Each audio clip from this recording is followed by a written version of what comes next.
Welcome to Om Times TV, a division of Om Times Media and Broadcasting.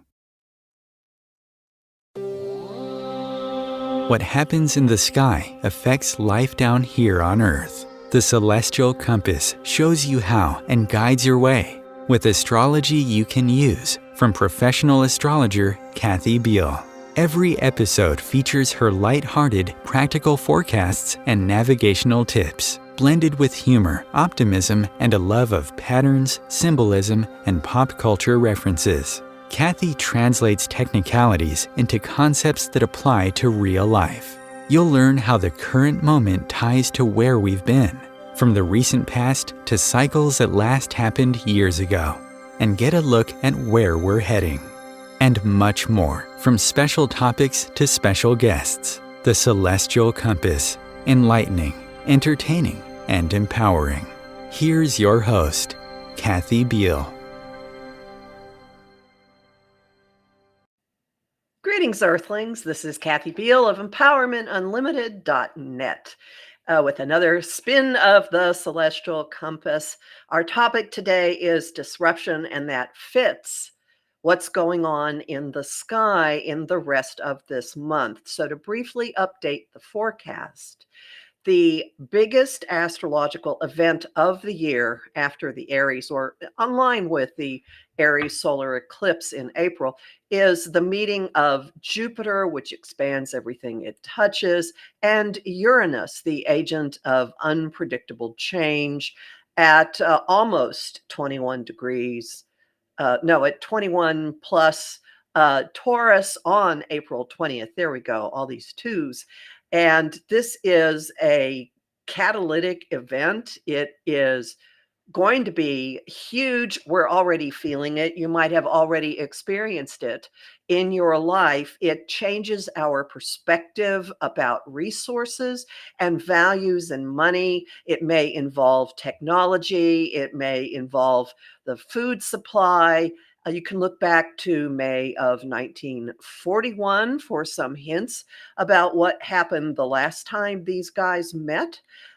Big surprises, huge surprises, big shifts in the way we're thinking about things, breakthroughs, ultimately beneficial, even if it might startle you a bit when it happens. And in the week immediately after this meeting, the Scorpio full moon will give us a place to dump a lot of emotions and dramas and things that we haven't really quite had the wherewithal to process yet. So you just know that you've got something coming up where you're going to be able to dump a lot of this.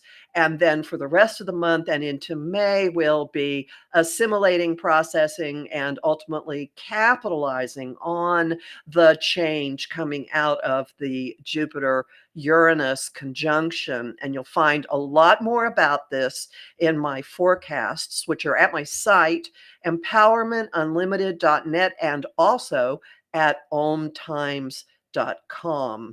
And with that, let's move over to bring in my guest who is uniquely suited to discuss this. We are talking today with Briana Pegado.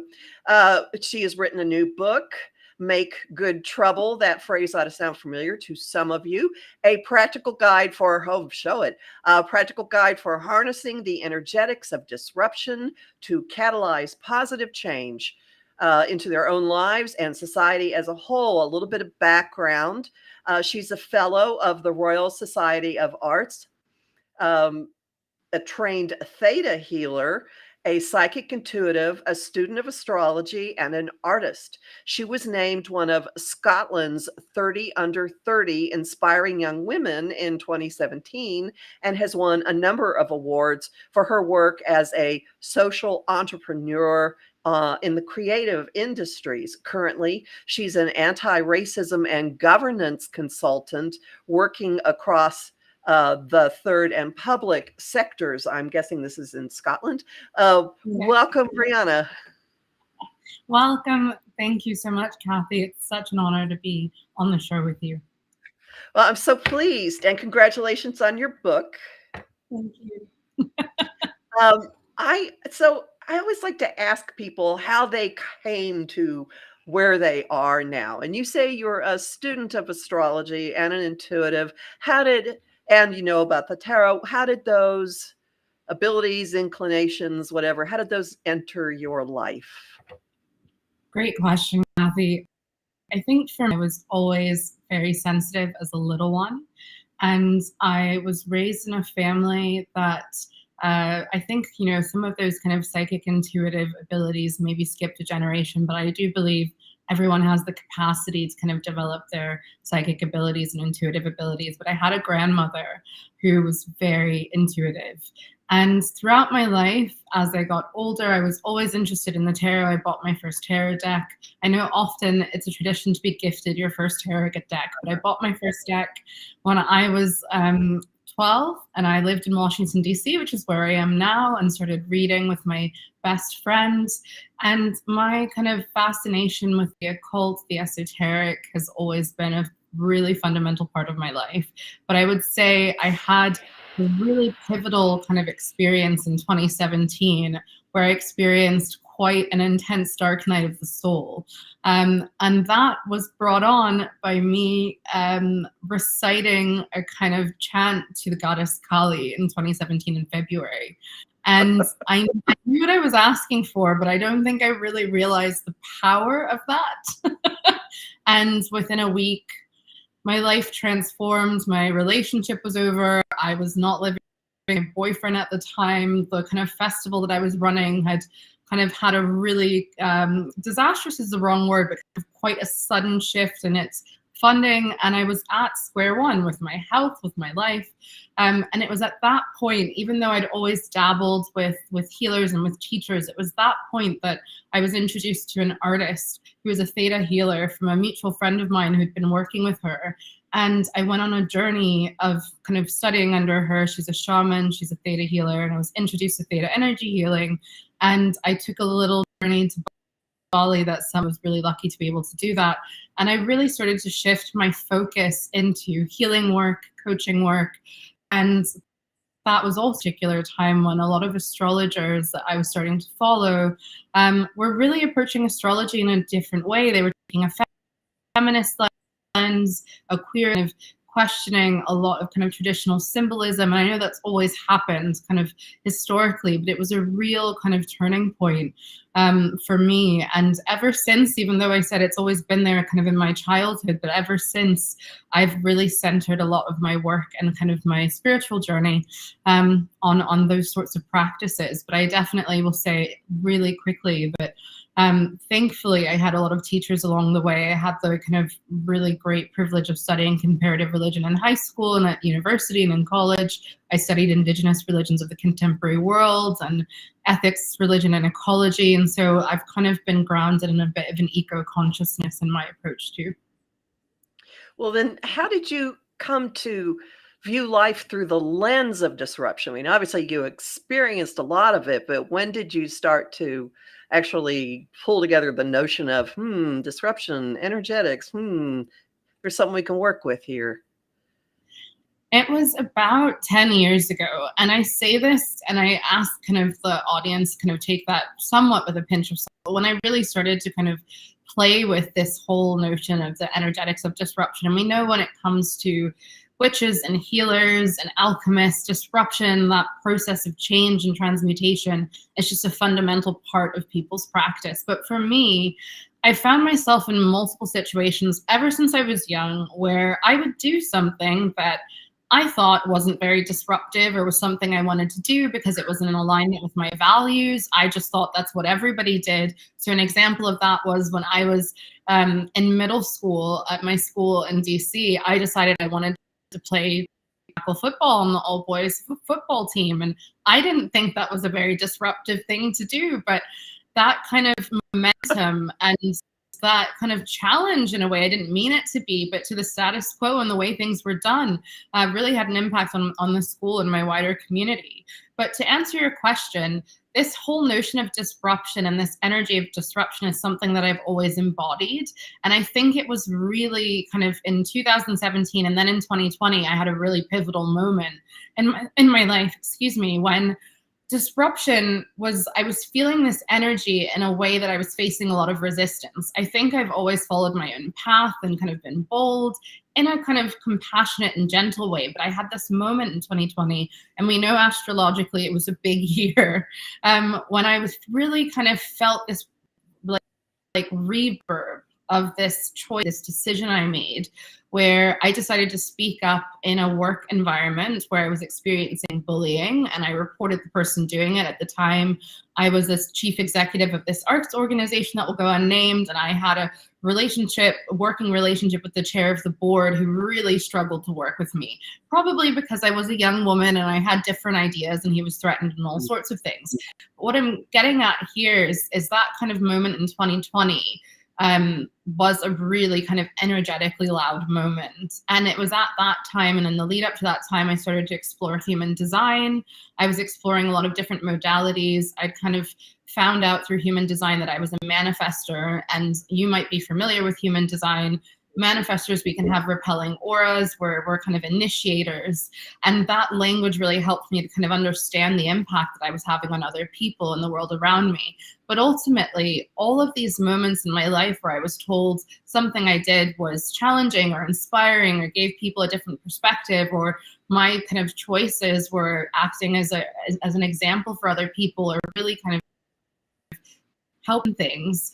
And that's been something I've done throughout my life and my career and in my friendships and relationships and the work that I do as an artist. And so that is when 2020 was the real start of my deeper journey into exploring in a focused this energy? How am I channeling it?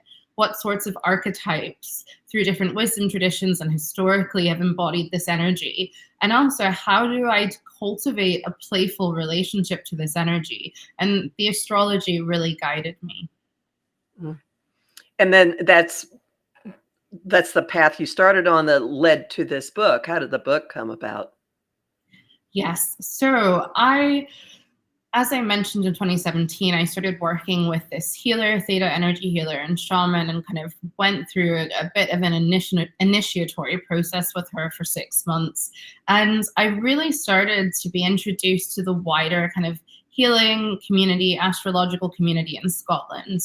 And at the time, because we celebrate so many traditions of the Wheel of the Year, a big Beltane festival is coming up at the end of the month on the 30th. I really started to self-reflect, and I really started to kind of build relationships with this wider community. And essentially, one of the kind of readers and healers that I really love and respect, Claire Askew, who's a crime fiction novelist as well, invited me in 2021 to contribute to a book called The Modern Craft, a powerful, I think it's called The Modern Craft, powerful guide to witchcraft ethics, and you might have heard of it. And I contributed a chapter to The Modern Craft, and essentially that was starting to explore some of the initial ideas of the book. The book goes into so much more detail around how the tarot plays into this, what energy is, how you define it. And essentially, the book came out, and the publisher approached me exactly on Ostara. I got the email that morning saying, and the subject line read, another book project, ? And I couldn't believe it. So I opened the email, and they said, we loved your chapter. Would you write another book? And the chapter that I very much about my journey with the goddess Kali in that year in 2017, and kind of my kind of experience of Kali kind of, using her sword to cut ties and cut all of that energy that was no longer serving me. And I know that phrase is overused, but genuinely, she really kind of cut through some deep ties and relationships. And essentially, the book emerged from that kind of question, what do you write about? And originally, this book was going to be called Be More Kali and explore this energy of Kali. But as I kind of sat with my editor, my relationship to Kali, I grew up with a best friend who's Hare Krishna. I went to temple with her, but kind of the Hindu wisdom tradition and the Hindu religion is not my tradition. It's not something that I've studied more than a couple of years, and it didn't feel right kind of focusing the book around that without having a much longer, much deeper relationship to Kali led by a guru. So essentially, when I started to think about this kind of moment in 2020 of real kind of defiance, of speaking out, of holding someone accountable, of that rippling through an entire industry and sector, and kind of that shift that I kind of took that focus of what is it that I'm doing wrong? And instead of asking that question, I shifted the question and I said, well, what is this energy that I'm channeling and embodying, and how can I cultivate a relationship to it? That energy of kind of destruction that leads to creation, that cycle of life, death, and rebirth, that transmutation of energy, that real kind of relationship to change being that constant. And the book emerged from there. We'll come back to the goddess in just a second, because I'd like to start actually going back to something that you talk about a bit in your book, that doesn't when this bit starts, it's not immediately apparent what this has to do with disruption, but then I think it fits really nicely. And this is your teacher who had the peaceable kingdom. Can you talk about that? I would love to. So in the book, it's in chapter 2, we start to explore this notion of living on the edge and the edge dweller. And we explore it through the card of the tarot card, the Hermit, which is in the major arcana and kind of symbolizes this wise person who is guided by this star and this lantern, and they're living on the edges of society. And I use this to kind of frame this story of Mrs. Jones, who was my teacher in elementary school. I first encountered her in kindergarten when I was 5 years old. And she was this incredible person who literally had a classroom filled with animals, and we're talking in the double digits, and everything from chinchillas, armadillos, garden snakes, boa constrictors, bunnies, rats, mice, you name it.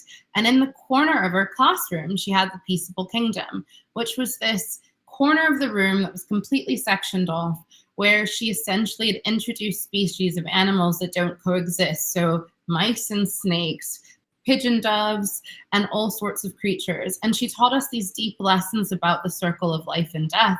But more importantly, these deeper lessons about letting go. And what I kind of explore, her energy, her approach to life, her kindness, her experimentation, not only embodies this kind of energy of the hermit, someone who can take a step back, be on the edge of society, but is still very much a part of it as a healer, as a wise person, as someone that can gain perspective and re-enter it. But also the beautiful energy of the magician in the tarot, and this alchemizing spirit, this entity, this being that can literally transmute and alchemize the elements. And I go into examples of how she took, she composted early and would take kind of scraps from the canteen, from the cafeteria, and bring them to the animals. Literally transmuted animal matter into things like chalk, into things like erasers that we would use, and how she really fundamentally impacted me in terms of my perspective, but all of us in terms of teaching us these really deep lessons. And I'm curious about what you found in her story too. I just thought it was astonishing that someone like that was allowed to keep her job in a school. Yeah, like how she pulled it off, doing stuff that was that real. I don't even know what words to say here. There was something so honest and real about how the world is and how the world actually is. It seemed like that's what you got to experience. And wasn't there a moment when a teacher got really bad news and someone got fired? I don't quite remember what.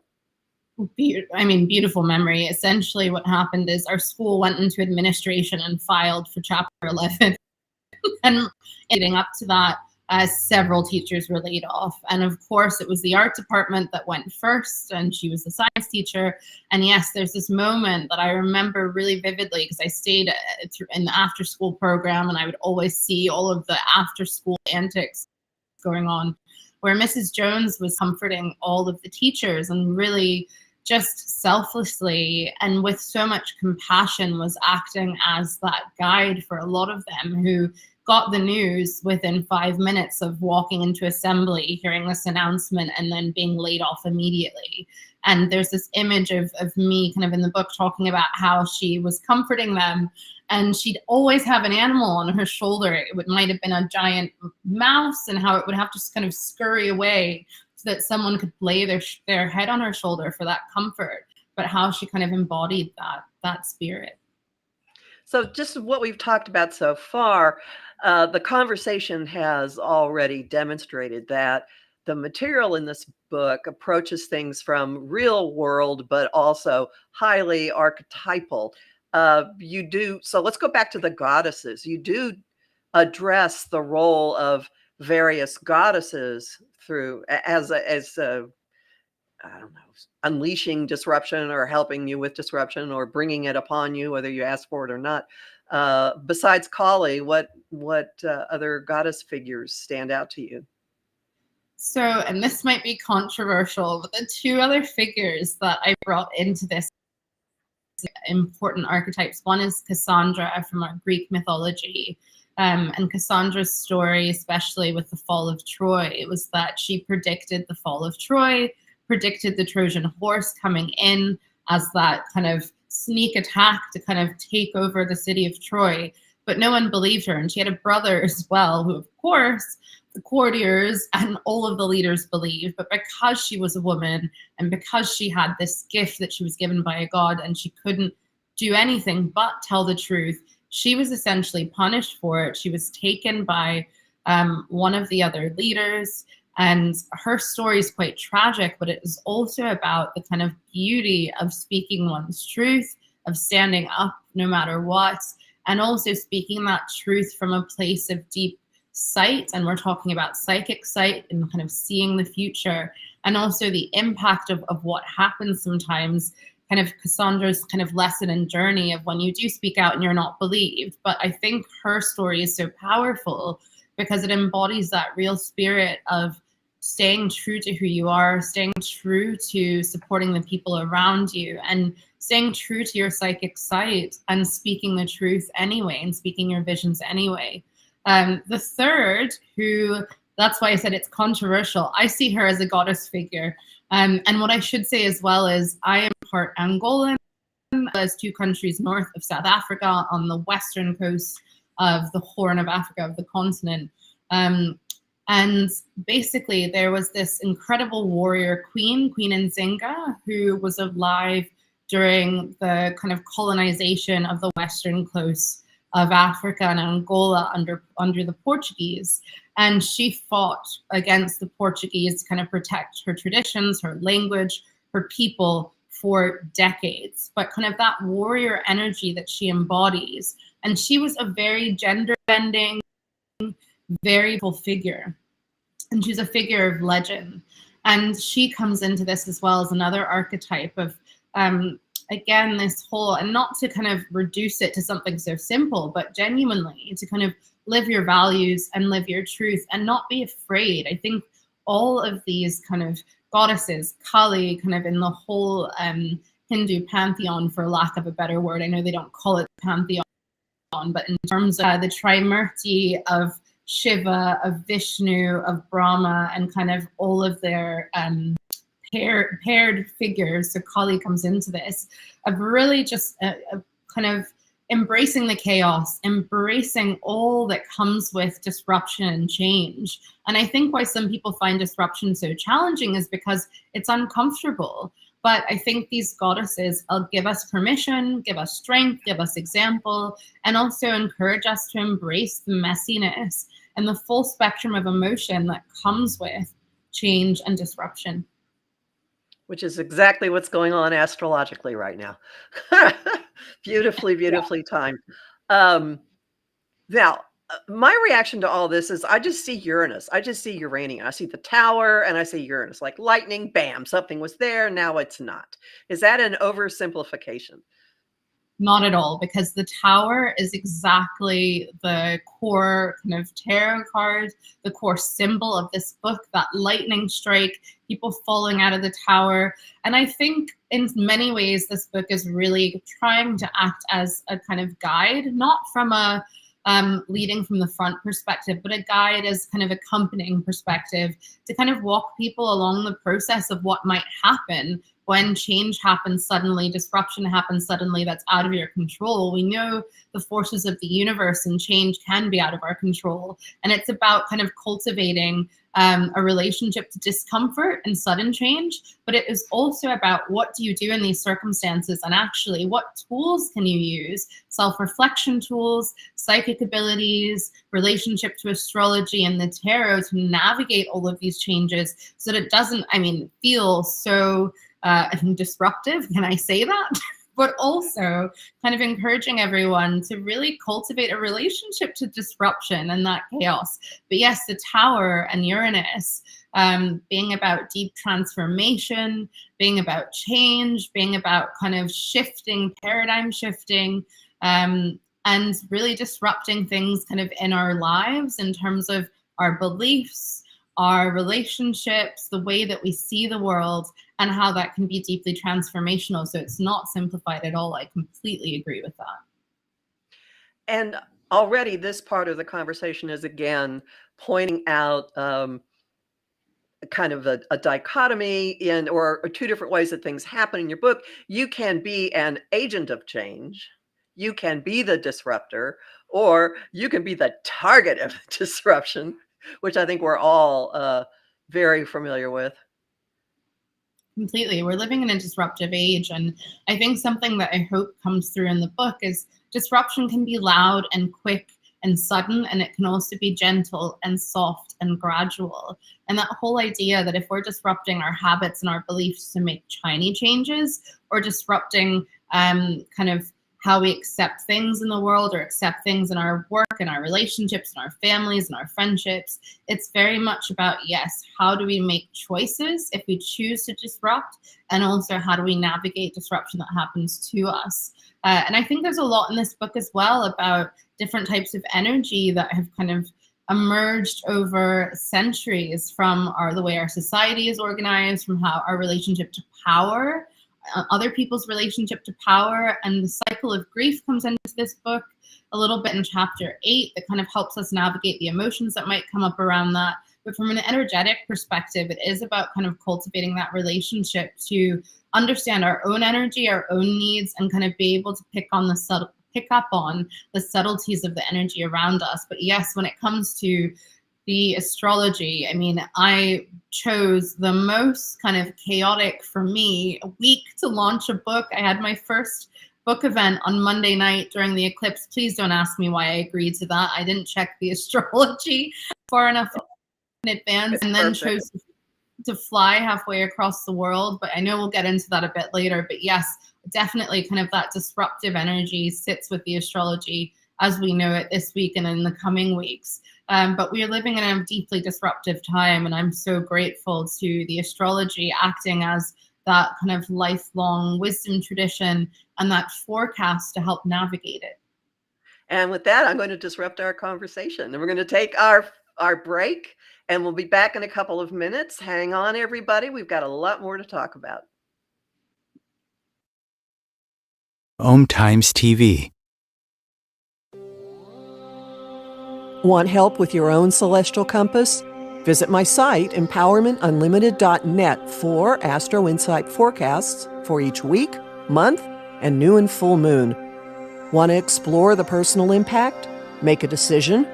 Understand another person? It is possible. Click the Services tab to book a personal session with me. That address again? empowermentunlimited.net.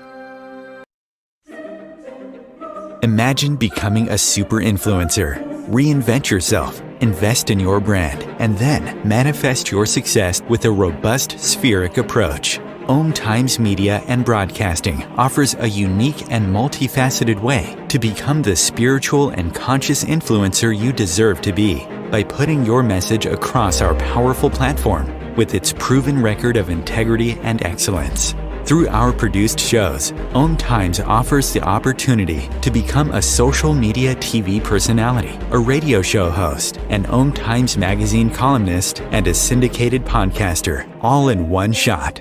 By live streaming your show on Om Times TV and broadcasting it across the extensive Om Times radio and TV networks, you become more than a host. You become an ambassador and a force for positive change. Om Times. Open yourself to the possibilities. If I could be you, and you could be me for just 1 hour.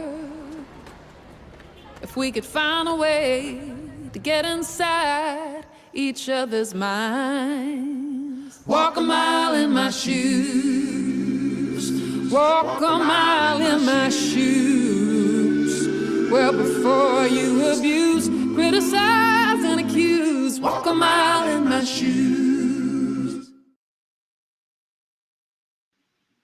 Welcome back to Celestial Compass. We're talking about the energetics of disruption with Briana Pegado, who is the author of Make Good Trouble, a phrase from a wonderful disruptor, John Lewis. Yay. So before the break, we were talking a little bit about astrology, and I will just say that there is a bit of a cosmic irony that occurs frequently when you schedule something and then you look at the astrology afterwards and go, what was I thinking? So you probably absolutely picked the best date for your launch if you launched it on the Aries solar eclipse. Like, booster rocket, here we go. I agree. I think as well, my North Node is in Aries, my South Node in Libra. I'm a Libra rising, Libra moon, Cancer sun. So I felt this eclipse very, very deeply. And I think you know, a lot of people, and I'm really curious about what you think, Kathy, kind of describe sometimes the not to do any manifestation as a time to power down, as a time to rest. I know everyone has a different approach and practice with this. And I was kind of exploring some of the teachings of the Navajo Nation because my mom's side of the family is grounded in North Carolina. We are Halawasaponi, and I really wish and have a real desire in my life to cultivate more of a relationship to the tribe.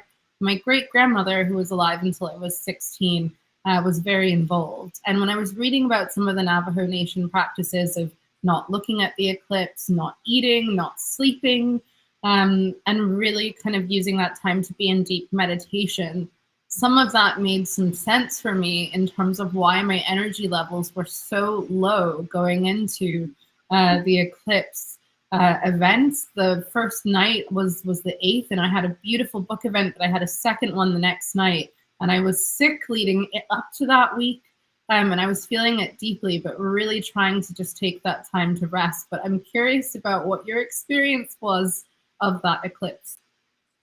It didn't hit anything directly in my chart, but I did gather with people. I knew I had friends all over the country gathering with people in different groupings, a bunch of them in Central Texas and various places who got astonishing views.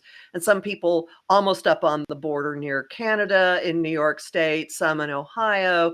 One friend who was actually flying to DC, he was in a plane and he thought he was going to be above the clouds and get to see it. And he's got the worst view of anyone. But what I noticed was a lot of people coming together and experiencing the physical environment differently than they had previously. And the people I was with, it was actually two groups. I know a woman who has property that's been in her family for a couple of centuries. It used to be an apple orchard.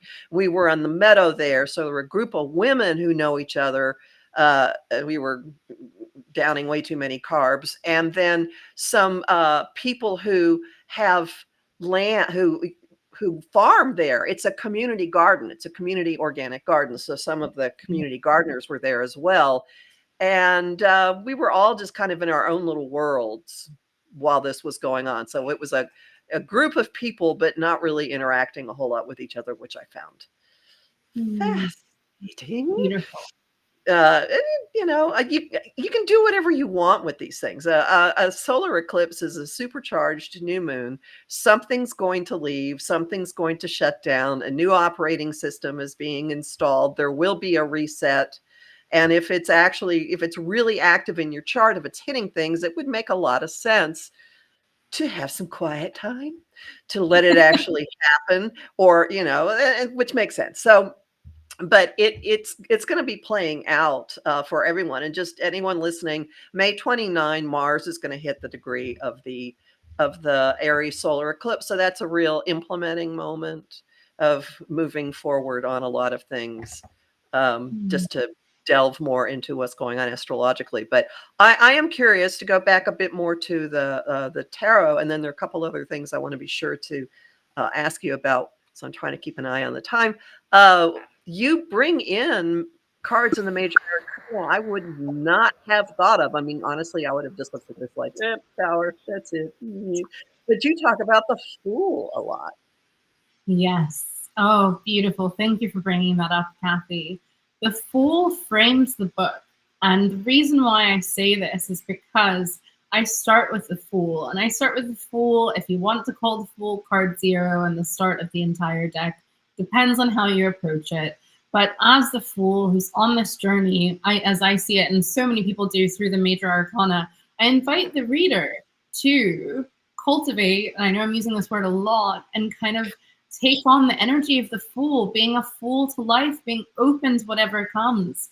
And it's that playful energy, it's that foolish energy, it's that openness, it's the call to adventure, which the Fool is kind of being offered. If we look at this as a hero's journey, as a bit of a Bildung Vermalen in the book, it's that call to adventure, to go, this is going to be a wild path, but it is righteous, it is worth it, And please, if you'd like to take it, would you accept this offer to embody this energy of the Fool and allow the Fool to take you through the journey of the book?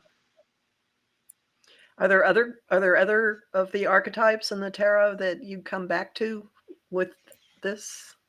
Yes. So the Tower obviously comes up a lot. Comes up the Magician.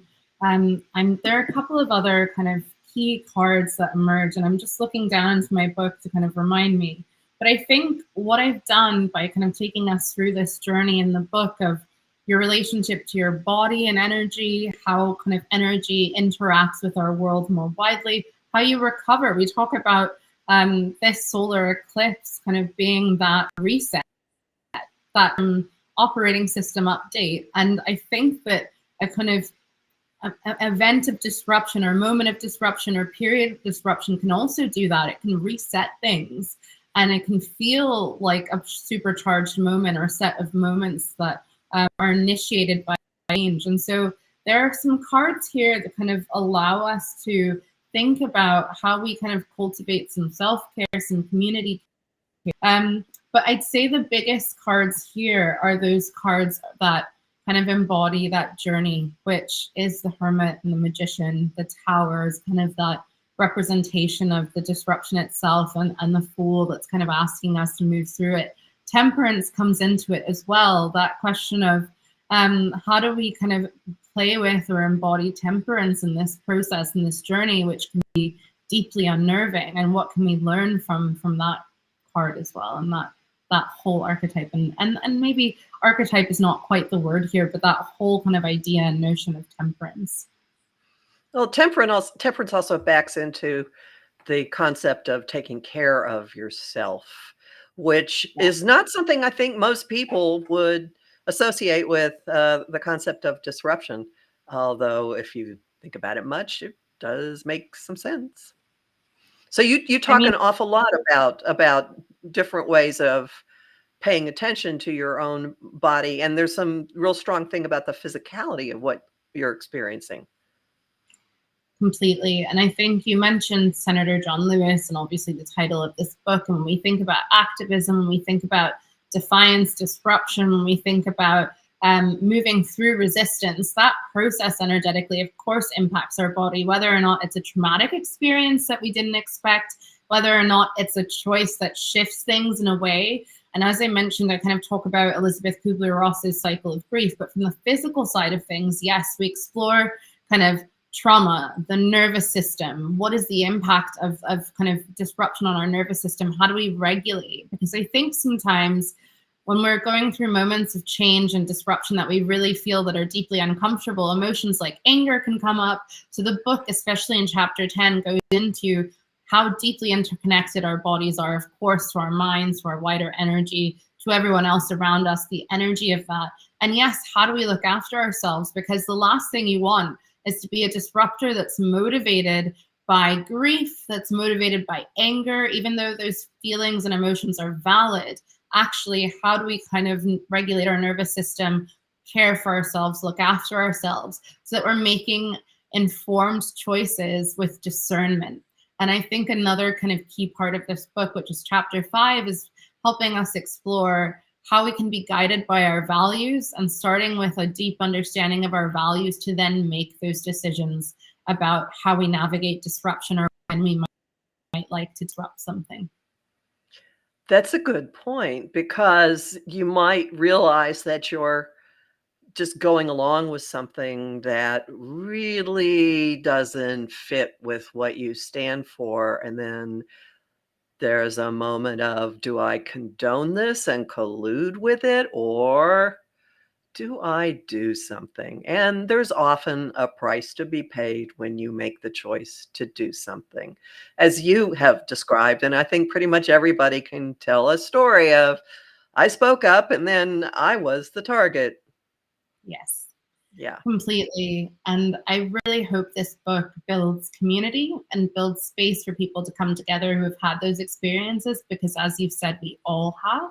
But also it's that kind of deeper question about, okay, what is the cost? And also, if we understand what our values are, so what our no-go areas are, or where it kind of, I introduced this tool, the values compass, which I've been using as a facilitator and coach and healer and kind of consultant with anti-racism and all sorts for about 15 years. And it was introduced to me by a healer called Mel Harris. And it genuinely is this practice. And there's something that's important to highlight. It's a practical guide to the energetics of disruption, because there is an exercise in each chapter that you can actually implement these changes.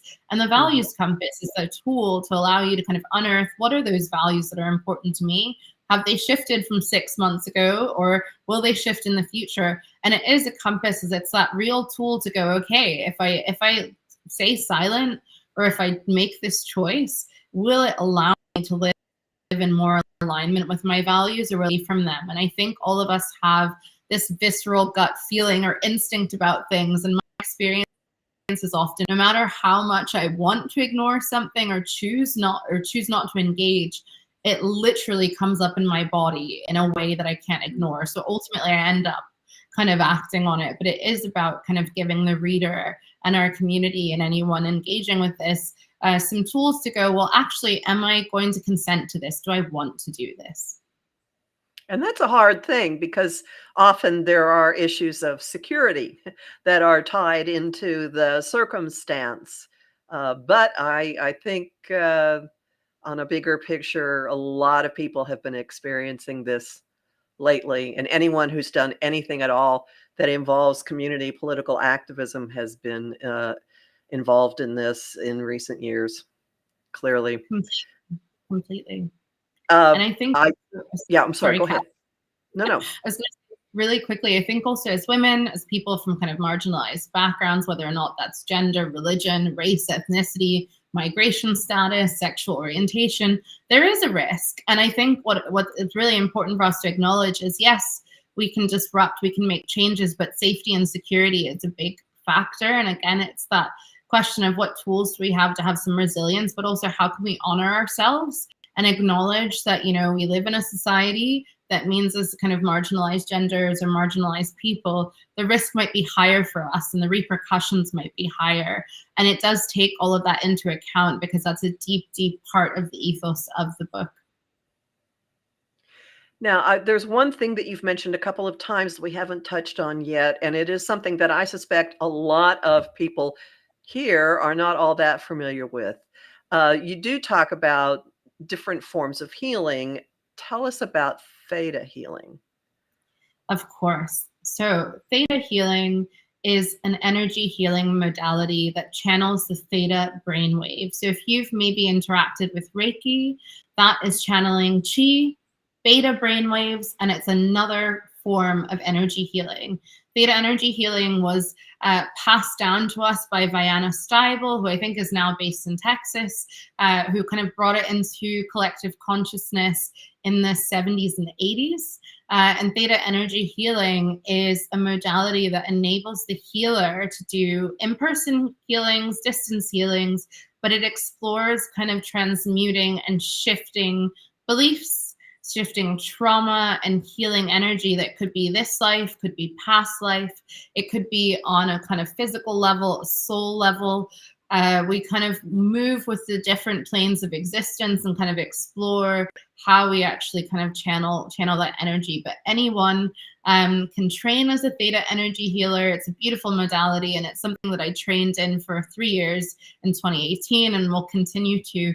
And it was just so transformational for me from the perspective of a kind of healing modality that I'd never encountered before. Now, Briana Pegado has also been a controversial figure because it is called Theta DNA energy healing, and it kind of suggests that theta energy healing, or any healing modalities we know, kind of deeply impacts us on a cellular level, impacts our bodies, impacts our future and our past, and kind of heals back into kind of ancestral spaces. So that is how theta energy healing shows up in the world. Interesting. Going back into ancestral spaces. I do know that that's possible. Hang on a second. I want to see what else I wanted to ask you about. Well, okay. We've got a lot of time here. What else would you like people to know about your approach to the way you've handled the notion of the energetics of disruption? Great question, Kathy. What I'd like everyone to know is that this book can be so many different ways. So if astrology is something you have a deep relationship to and are familiar with, that comes into it. If you're familiar with the tarot, you can explore it through the tarot. Thinking about how to have relationships that are more fulfilling, how to interact with your family and friends, work, community members, how to have a kind of relationship to the physical place you're in, and do that in a way where you're facing less resistance or able to navigate that deeper. This book is for you. I think also it really explores this kind of concept of leadership. And it's a funny one because I think sometimes when we think of leaders, we think of leaders in the working world or leaders in our community. But it's actually about how leadership is something we can all demonstrate. And what does it actually take to be someone that's a good energetic leader and someone that is engaging with their energy and interacting with the wider energy in the world in an ethical way. So some of this book is exploring kind of how maybe power might show up in ways that are taking advantage of us or abuses of power or power over us. And actually, how do we shift our relationship to power as something that is powerful, but doesn't have to be negative, can be positive, can be neutral. And I was asked recently, is disruption negative or is it positive? When we think about disruption, we think about it as something that can be quite difficult. And I think any force of the universe is both and also nothing at all. It can be neutral. And so I really encourage anyone that wants to read this book to approach it with that in mind, that disruption is something that we put meaning to and is something that is fundamentally part of the universe, the stars forming and dying, the universe in its infinite glory and splendor. And so it's something that if we cultivate a relationship to get more comfortable with, learn to play with, experiment with, just takes us so much closer to the divine, to the universe, and to everything that we are. And it's something that can certainly be wielded in a responsible way, because as you're saying this, I can think of many examples of people who are just rogue actors and they go do things for their own purposes and just like to watch their little communities or the larger communities kind of fall into chaos, and it's a kind of a power game. So the fact that you discuss so much about being aware of values and integrity and the impact that your energy has, et cetera, really does inform. It helps people to understand that they can go about things in a way. I don't even know where I am going with this, that you don't have to just be the person who's knocking the game board over and throwing a temper tantrum. You can be disruptive by walking into a situation where everybody's in a bad mood and you smile. Exactly. That can turn things around. Exactly. And also, Kathy, I'm curious, I know you might have more questions for me, but in terms of the astrology of the moment and kind of just different astrological kind of archetypes, when you hear disruption, what emerges for you? What do you think of? Oh, I think of Uranus. I absolutely think of Uranus because it is the cosmic quick change agent, and you don't see where it's coming, and it can change your thinking, it can change your circumstances, it can change the physicality of your world and your life. And it's been very, very active in the last couple of decades. Now, I mean, it's always active, but it had clashes with when Pluto was in Capricorn, and it was reshaping notions of power. And now it's been in the sign of Taurus, which has a lot to do with how we use the land, with banking systems. And since it's the modern ruler of Aquarius, also technology is a big factor. So AI and cryptocurrencies and things like that. And it's going to be changing its mode of expression. Next year, it's going to move into into Gemini, or in a year and a half, in a little bit. So we haven't lived through where it is since the 30s into the 40s. and I believe in recurrences. So there's a lot of stuff now that's up for discussion that started then. Many things. I could give you the laundry list. Social Security is one. Securities regulation is another. All kinds of things like that. And now we have, with what Pluto has been doing, which I think addresses some of what you're talking about, Pluto now in Aquarius, the ground rules are changing, and the distribution of power is going from top heavy to across the board.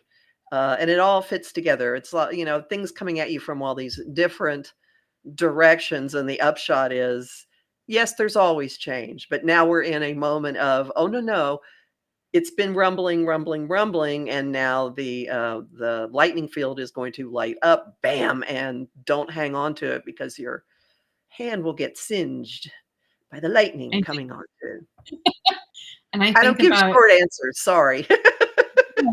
Beautiful answer, and I agree with all of that. And I think really deeply about this shift into the age of Aquarius. And I know we've had songs about this for decades, but how we're kind of shifting our relationship to power, how resources are being distributed, but also kind of moving away from kind of thinking not necessarily that's binary, but kind of that's more divergent, that goes in all directions, that's gray areas. And for a lot of people that like stability and certainty, that can feel really threatening, but it doesn't have to be. And when I think about, as you said, Pluto and Pluto's placements and kind of deep transformation, underworld themes, death and rebirth, going through this journey, I was also thinking about Saturn. And I know that, especially in pop culture, people constantly talk about their Saturn placements, their Saturn returns, and kind of later cycles of those returns. And Saturn being that taskmaster and responsible for rules and putting us through our paces if we're not in alignment with the direction we need, well, not need to be going in, but in alignment with kind of our values and where we might want to go. And yeah, I'm always so curious about how I feel, and I don't know how you feel, Saturn, just like Mercury retrograde, being really kind of prominent in popular culture and the wider world, being something that people can fear, but also it's a kind of great moment of highlighting quit or commit and kind of allowing things to kind of shift and kind of having that relationship to what direction you want your life to go in. And I know I'm kind of taking that in different directions, but kind of I was thinking about some of those other planets and some of those other kind of movements and placements we experience throughout our lifetime if we have the kind of luck to live a long life. Well, if you have been screwing around, Saturn will pull the rug out from under you. And Saturn also rules time. And I want to be sure that we have in the last minutes for you to tell people where they can find you. What's your website? My website is www.briana, Briana Pagado, Pegado.com. You can find me on Instagram, same handle, X, and also TikTok. And you can order the book at Barnes & Noble, Target, any local and independent bookshop or anywhere online. So thank you so much, Kathy. Oh, I'm so glad. Thank you. I wish you great luck with this. It's not a daunting read, listeners. Okay. It is a very interesting, it doesn't take you through what you think it's going to go, which is also very disruptive. Very, very trickster in that regard. So I wish you great success with this. And thank you so much. Thank you for writing this. And everybody else, remember that my forecasts are at omtimes.com and also my site, empowermentunlimited.net, and the Professional Aquarian YouTube channel. And if you want to dive deeper into any of this, my Patreon is /Kathy Beal, and I do talk in great detail about what is going on and where we're heading. So thanks, everybody. And again, thank you very much, Briana. Thank you so much. My pleasure.